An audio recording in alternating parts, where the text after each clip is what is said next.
सहनाववतु सहनौ भुनक्तु सह वीर्यं करवावहै तेजस्विनावधीतमस्तु मा विद्विषावहै। ओम शांति शांति शांति। हरि ओम। श्री गुरुभ्यो नमः। हरि ओम।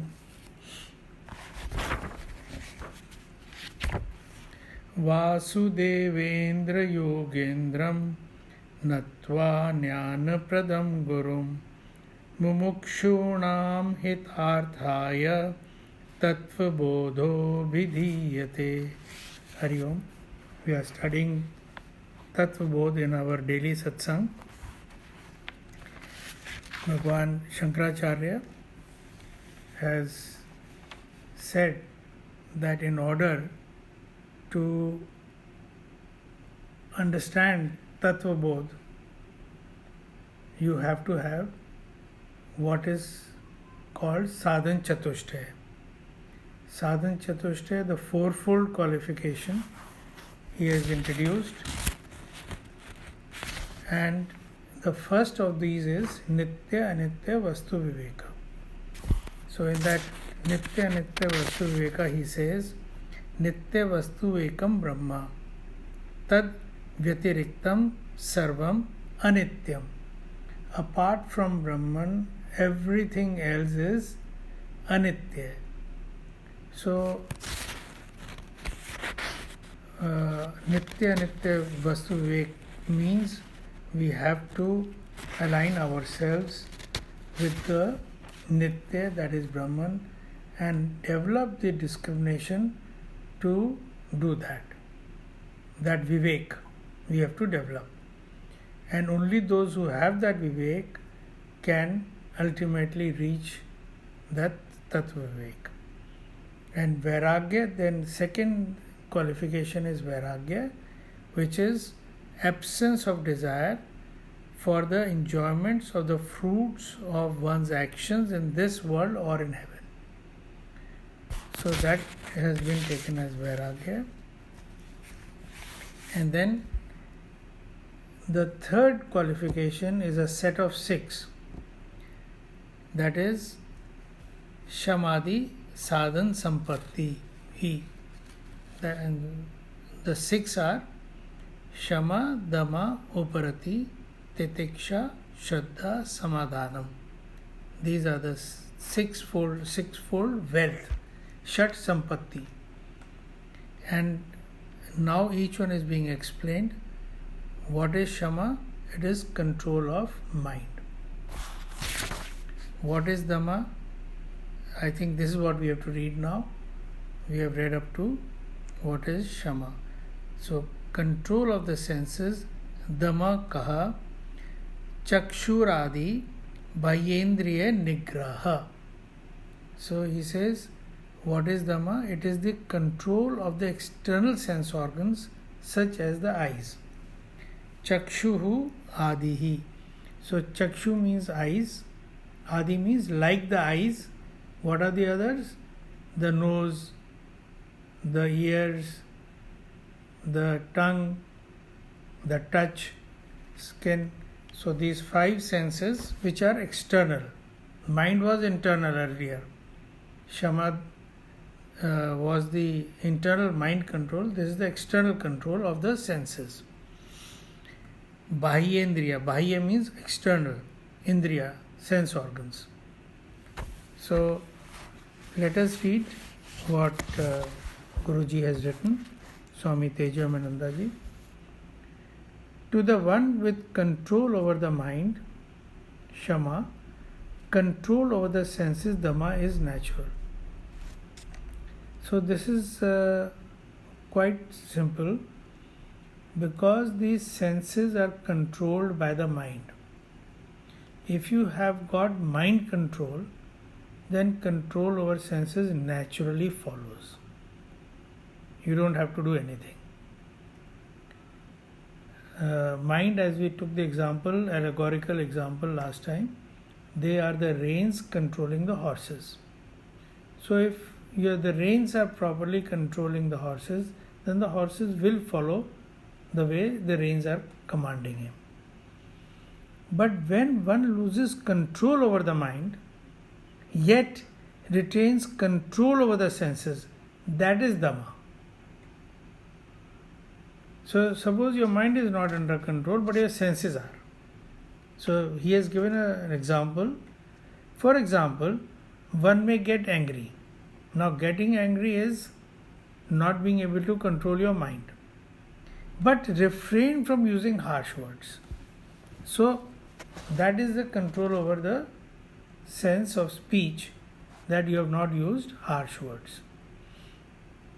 वरुण जी जी हाँ, फिर जो इन्होंने बात कही चक्षुर आदि बाह्य इंद्रियां, तो इसमें ज्ञानेंद्रियां नहीं कर्मेंद्रियां भी आ गई. हाँ कर्मेंद्रिया भी आ गई. इस एग्जाम्पल के is leading to that, because when you don't speak harsh words, then you are using your speech.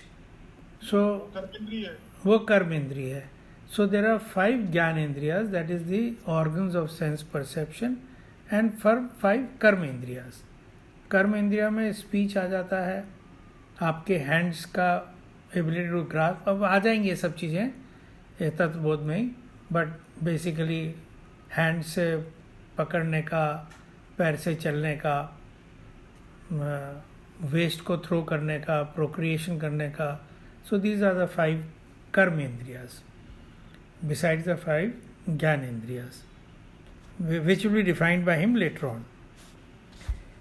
So, having control over these is called Dhamma. The senses are extrovert by nature. Like wild horses, they run after their respective sense objects simultaneously or sequentially, but continuously, never allowing the mind to remain at peace. The tongue wants to taste spicy food or keep on talking. The eyes want to watch TV. The hands are restless, and so on. The senses thus do not discriminate between the good and the pleasant. This good and the pleasant, always remember, refers to the Shreyas and the Preyas. Shreyas is good and Preyas is pleasant. But entertain the mind with the unwanted and unhealthy perceptions. The process of training the senses, just as with tame horses, is called Dhamma. A life of discipline and healthy habits helps to control the senses. Underscore the word discipline. So wherever this mind sense control is concerned, it comes from discipline, which Bhagwan Krishna has said, Abhyas and Vairagya. One must train the senses to follow good habits or exercise control even when provoked or tempted. For example, a well brought up child would not use bad words even when provoked, as he may never have been exposed to them, or he may even know them but still not resort to saying them.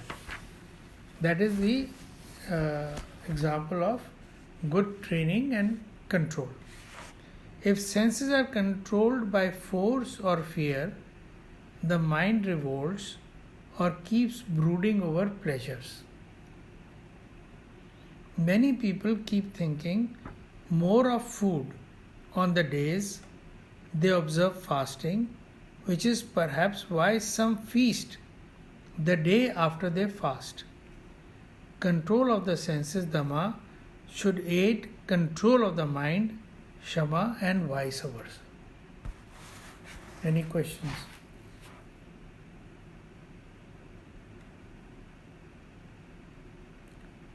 Anuji, last time you were saying something about control or discipline, which you find that despite wanting, there has been some problem. Would you like to discuss that?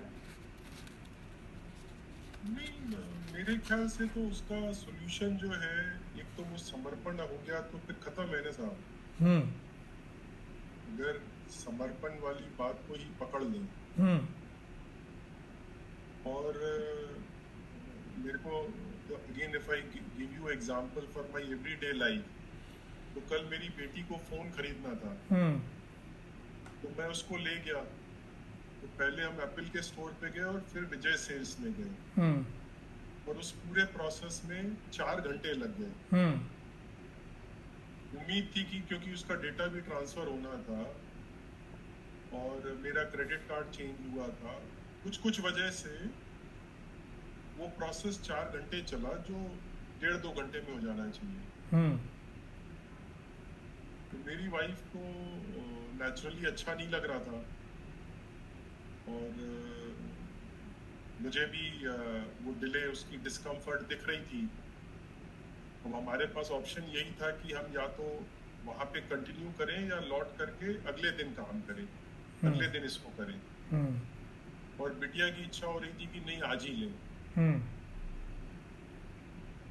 तो इन तीनों चीज में जो shopping का experience जो है थोड़ा pleasurable होना चाहिए, उसमें वैसा हो नहीं रहा था। तो मुझे लगता है कि मतलब उस समय प्रभु की, आई वुड से अगेन, प्रभु कृपा से ही मैं देख रहा था और स्वीकार कर रहा था, और पत्नी से कह रहा था कि भाई मैं आपको छोड़ के आ जाऊं। बिटिया से कह रहा था कल ले लें, उसने कहा नहीं आज ही लेना है। तो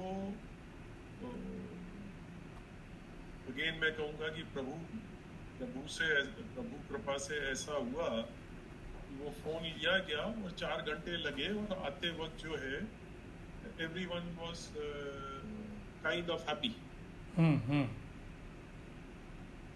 और जो स्टोर वाले थे वो भी खुश थे, क्योंकि हम लौट के आ रहे थे तो उनको लग रहा था कि इतना टाइम लग गया, हमारी डील होनी चाहिए। उनकी तरफ से भी प्रेशर था। तो इसको अगर मैं समर्पण से लिंक करता हूँ, वह करने कराने वाले परमात्मा है, हम सोच के कुछ चलते हैं, होता कुछ है, हरी इच्छा है जैसे हो। उनको पीड़ा हो रही है तो भी ठीक है, आप हम अगर उसमें कुछ कर सकते हैं और प्रभु वैसा विचार दे रहे हैं कुछ करने का तो ठीक है। तो कल तो ठीक ही ठीक हुआ, और अगेन ठीक ही ठीक क्या जज करें, है जीवन की गति, अलग अलग विचार आ रहे हैं, चल रहा है, हरी इच्छा है। मेरे को लगता है समर्पण वाली चीज को पकड़ना जो है वही श्रेष्ठ है। पल पल ये याद रहे कि प्रभु करवा रहे हैं, और प्रभु को प्रार्थना यही रहे कि मैं अपने धर्म का पालन कर सकूं। और फेल हो जाए तो फिर प्रभु से कहें कि भाई प्रभु मदद कर। अच्छा हो जाए तो भी बढ़िया, नहीं हो तो भी ठीक है, वो तो उन्हीं की मर्जी से रहा है।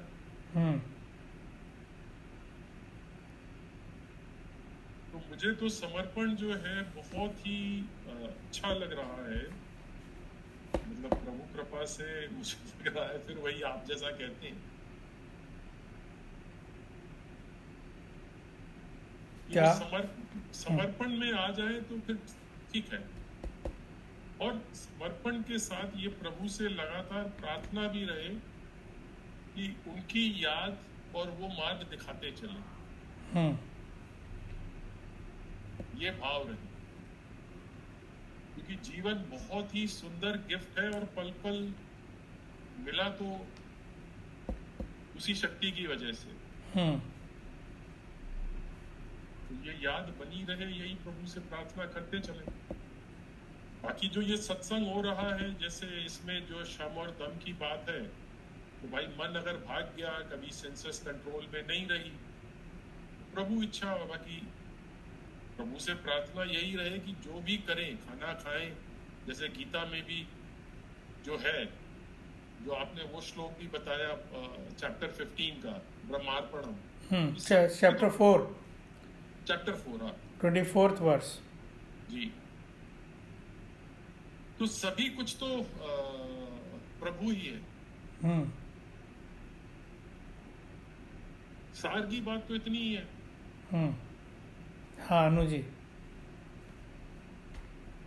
अनुज जी थोड़ा सा डिसएग्रीमेंट, जी जी सर बोलेंगे कि सब प्रभु की, आई मीन आई एग्री कि प्रभु की इच्छा से सब कुछ हो रहा है और होएगा भी, चाहे हम जो भी सोचे, बट आई थिंक अगर हम ये एटीट्यूड लेके चलेंगे ना, फिर मेरे को लगता है कि कोई हमारे साथ बुरा भी होगा ना, हम कहेंगे कि तो प्रभु की इच्छा है, या अच्छा होगा तो भी प्रभु की इच्छा है। तो आई थिंक अब हमें फोकस करना है ये जो हम सारी चीजों पे, अभी तो हमने बहुत स्टार्ट ही किया, तो आगे आगे और पढ़ के, पर मेरे को लगता है कि अब हमें थोड़ा सा इंट्रोस्पेक्ट भी करना होगा। मतलब वी कांट जस्ट से प्रभु इच्छा, हमें थोड़ा और अंदर अंदर जाना पड़ेगा। That's what I feel, I don't know. So जब मैं प्रभु इच्छा कह रहा हूँ, मैंने उसके साथ अनु जी ये भी बोला कि प्रभु से बार बार बारंबार ये प्रार्थना हो कि उनका साथ बना रहे, उनकी याद बनी रहे। हाँ जी, अगर वो साथ में है, और वो साथ में है ही, हमें हम भूल जाते हैं कि नहीं है, तो अगर हमारा मन जो है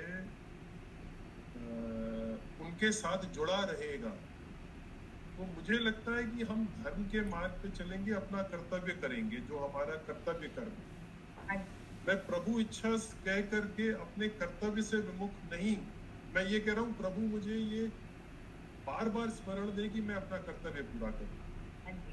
जी नहीं,